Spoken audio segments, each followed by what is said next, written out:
Good evening. நான் உங்கள் maths teacher பேசுகிறேன். All of you welcome to our maths ma'am TNPSC class. இன்றைக்கி பாருங்கள் ஃபேக்டரைஸில் ஒரு சின்ன கணக்கு பாருங்கள். y² - 10y + 16. அப்போ இதை நம்ம ஃபேக்டரைஸ் பண்ணோம். இங்கே 16 அப்படின்னாவே இது 4² எழுதி நம்ம எழுதிடலான்னு நீ போட சொல்லிடக்கூடாது. இப்போ பாருங்கள், இந்த 16 அப்படிங்கும்போது இது என்ன தான் இது 2 வர மாதிரி பிரித்து எழுதும்போது 2 5 10. அப்போ இங்கே 5 வராது, அது 5² போட முடியாது. அப்போ இந்த 16 பெருக்குனா 16 வரணும் அப்படின்னா அதுக்கு என்னென்ன குரூப் செலக்ட் பண்ணலாம்? நன்னாங்கு 16, 8 2 16, இந்த 2 குரூப் தான். இப்போ நன்னாங்கு 16 அப்படின்னு எடுக்கும்போது இது ரெண்டையும் கூட்டி பாருங்கள், 8 தான் வரும். ஆனால் இங்கே 10 வந்திருக்குது. அப்போ இந்த நம்ம இதை செலக்ட் பண்ணக்கூடாது. அப்போ 8 2 16. அப்போ 8 2. இப்போ குறி பாருங்கள், இது ப்ளஸ்ஸா?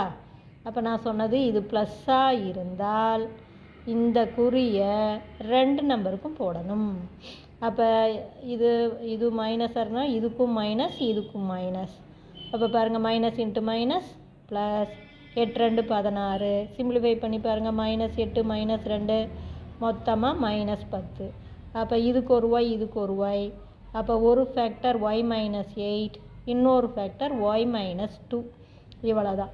இப்போ 16ன்னு பார்த்த உடனே 4² போட்டு y + 4 2 போட்டுறக்கூடாது. இதை பார்க்கணும் நம்ம ரொம்ப கவனமாக. இங்கே 4² எழுதுனா இது 4 2 8 தான் வரும், I2 தான் 10. அப்போ இது வராது. அதனால் நாம் இதை ஃபேக்டரைஸ் தான் பண்ணியாகணும். இப்போ புரிஞ்சுதாக்கன்னா, இதை 16 வரணும்னா 4 4 எடுத்தோம்னா வராது, 8 2 எடுத்தால் தான் வரும். 8 2லையும் +8 +2 எடுக்கக்கூடாது. ஏன்னா இதை கூட்டினா +10 தான். ஆனால் இங்கே -10 இருக்குது. அதனால் -8 -2.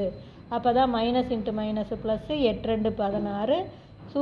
சிம்பிளிஃபை பண்ணும்போது -10 வரும். அப்போ ஒரு ஃபேக்டர் y - 8, இன்னொரு ஃபேக்டர் y - 2. இப்போ புரிஞ்சுதுங்களா? Wish you all the best. Thank you.